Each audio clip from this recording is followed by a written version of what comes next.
Welcome to Rewatch and Rank. On this channel, we rewatch older TV shows, provide a summary and opinion on the episode before ranking each episode against each other. Today's episode is Bleach, Agent of the Shinigami Arc, Episode 17, Ichigo Dies. The episode in a nutshell is just a brief reminder of what happens within this episode. So as usual, we pick up this episode where we left off on the previous. At the end of the previous episode, Renji revealed his sword's true form and had wounded Ichigo on the shoulder. This episode, he kind of taunts Ichigo, who's now in what seems like shock about how, oh, you don't even have the communication with your sword to know its name, to show its true form, blah, blah, blah. Rukia, seeing that Ichigo is kind of in shock, unmoving, runs forward and interferes, and when Renji goes to attack again, she basically grabs his arm so that he can't swing the sword and yells at Ichigo to run away, while Renji continues to taunt him that, oh, he can't even stand up.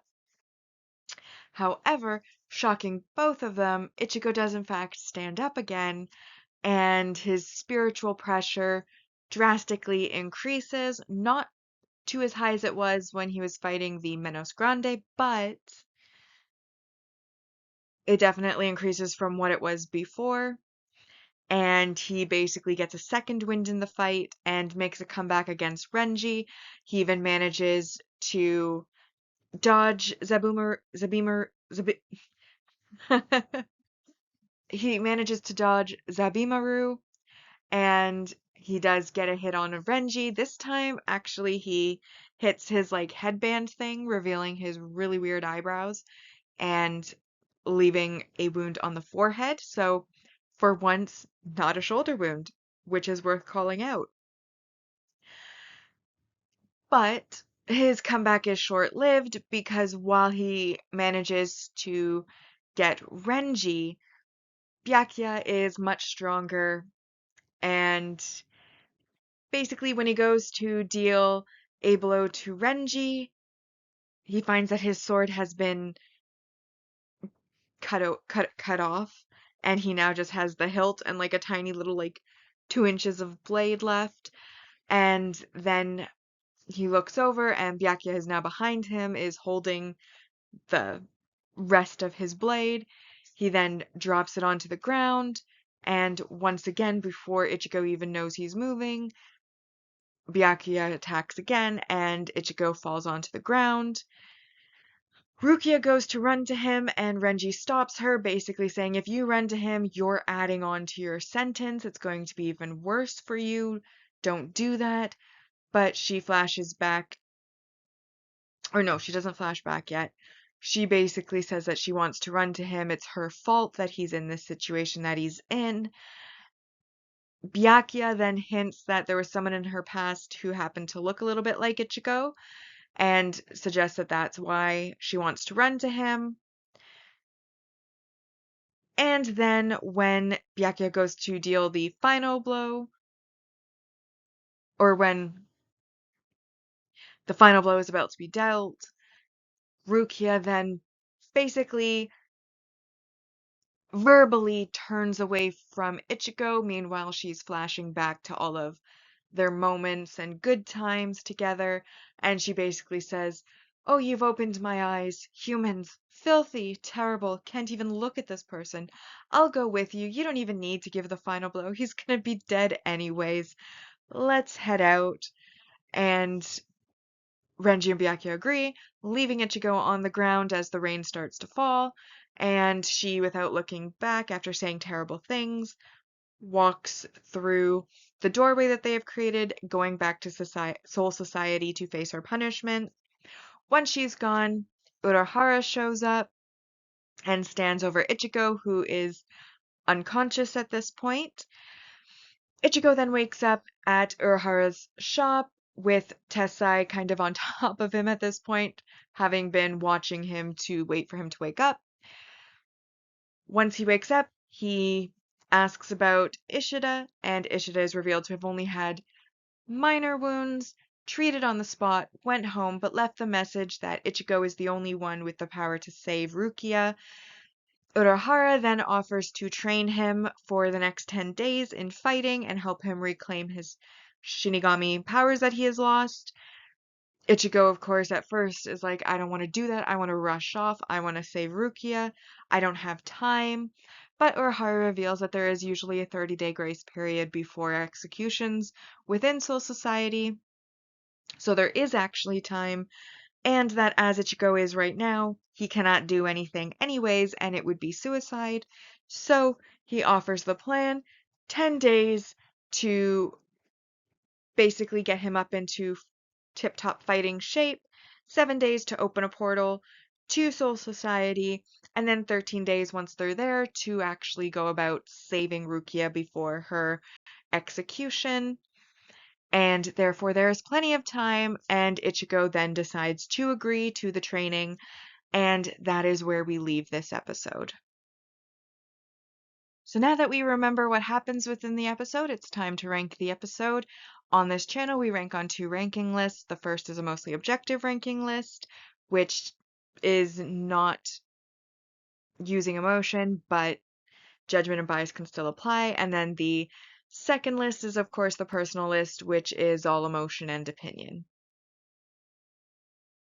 Starting with our mostly objective rank values, I highlighted those I felt applied to this episode, and we can discover what our mostly objective score is. So first off, we have a positive 2 points for a resolved battle. This, of course, is the battle between Ichigo and Renji and Byakuya. We then have a positive 3 points, which is to do with Urahara, who offers to train Ichigo in fighting so that he can 10 days plus 7 later, 17 days later, go to Soul Society in order to rescue Rukia. And this, of course, develops the character because one, he is the one making the offer to train somebody, which also implies that he has the skills to pass on to train somebody, and the knowledge to be able to do so, also has the knowledge to open a portal and recover Ichigo's lost powers. So we're developing the character and finding out, mostly through implication though, but still worth 3 points. We then have 4, which is the world building. First piece of world building, that there is a 30-day grace period that's typical before any execution is done within Soul Society.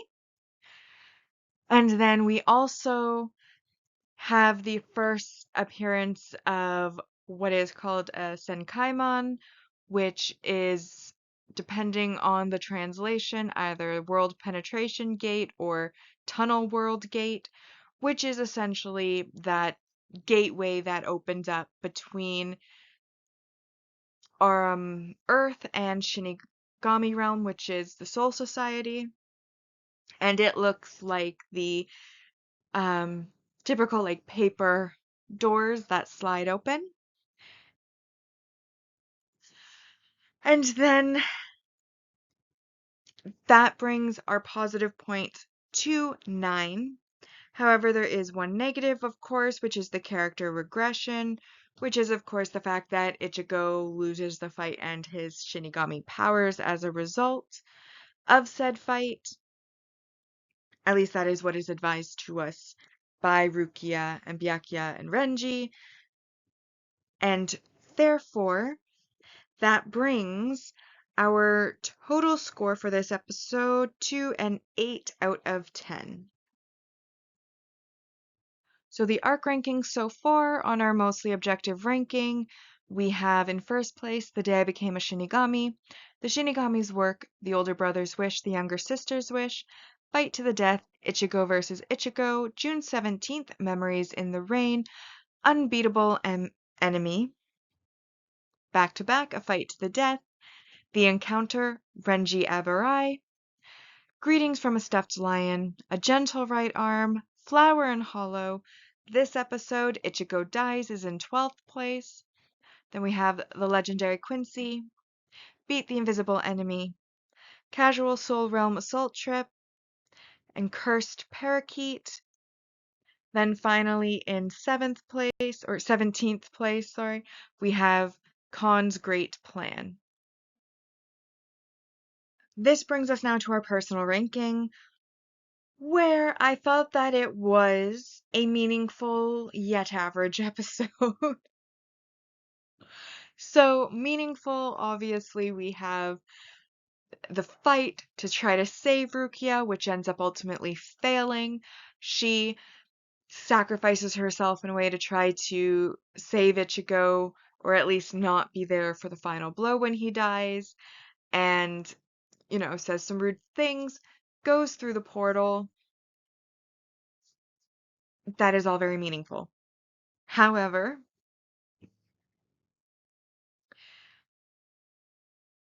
then we have, the fight scene back and forth.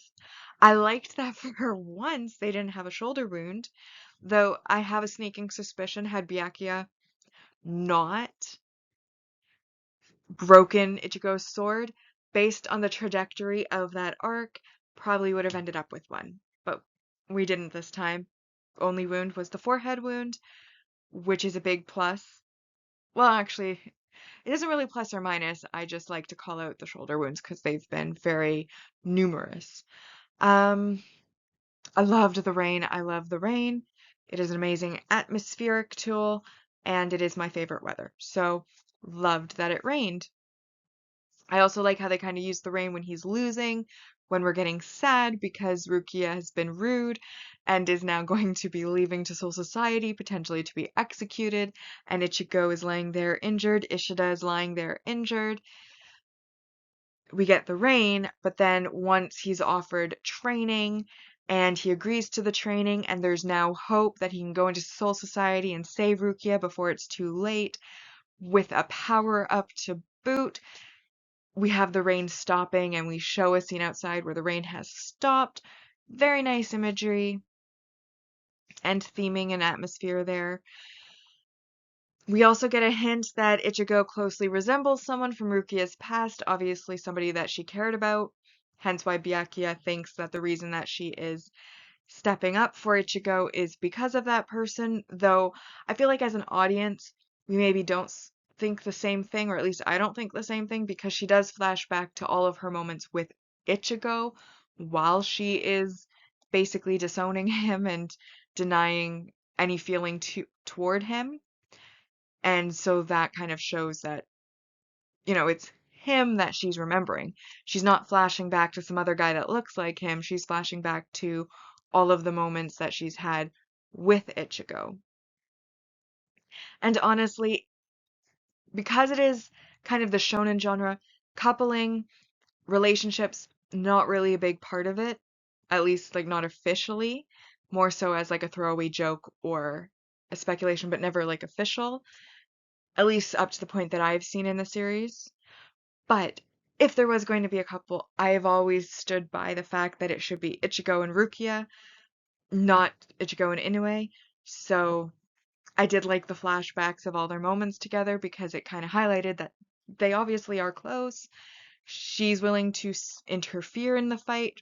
She yells for him to leave. She flashes back and disowns him, but flashes back to their good times.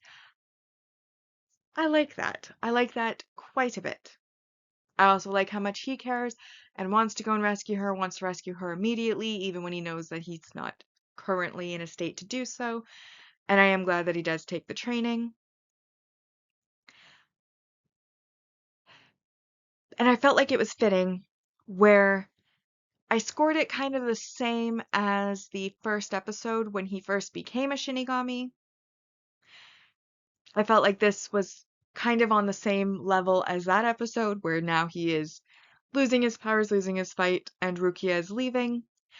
Honestly, if I had been creating the arcs, I probably would have ended this arc here and then started the next arc on the next episode because I felt like that would make more sense. But again, I didn't make the choice, so this isn't the end of the arc, but I think it would have made a good ending to the arc. So overall, having said all that, 5 out of 10, a good but average episode. Which brings us to our arc ranking so far in the personal ranking, which has first place, Casual Soul Realm Assault Trip, back to back, A Fight to the Death, The Encounter, Renji Abarai, The Older Brother's Wish, The Younger Sister's Wish, Beat the Invisible Enemy, A Gentle Right Arm, The Legendary Quincy, The Shinigami's Work, Cursed Parakeet, Unbeatable Enemy, June 17th, Memories in the Rain, The Day I Became a Shinigami, and this episode is 13th, Ichigo Dies. We then have Greetings from a Stuffed Lion, Flower and Hollow, Fight to the Death, Ichigo versus Ichigo, before we arrive at 17. Currently in last place is Khan's Great Plan.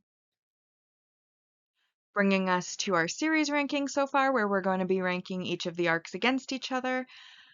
And on our mostly objective rankings so far, Agent of the Shinigami arc has earned a score of 142 out of 200, and on the personal side, it has earned 104 out of 200 so far. With that, we've now rewatched and ranked Bleach Agent of the Shinigami arc, episode 17, Ichigo Dies. Like and subscribe if you'd like to, and I'll see you in the next episode.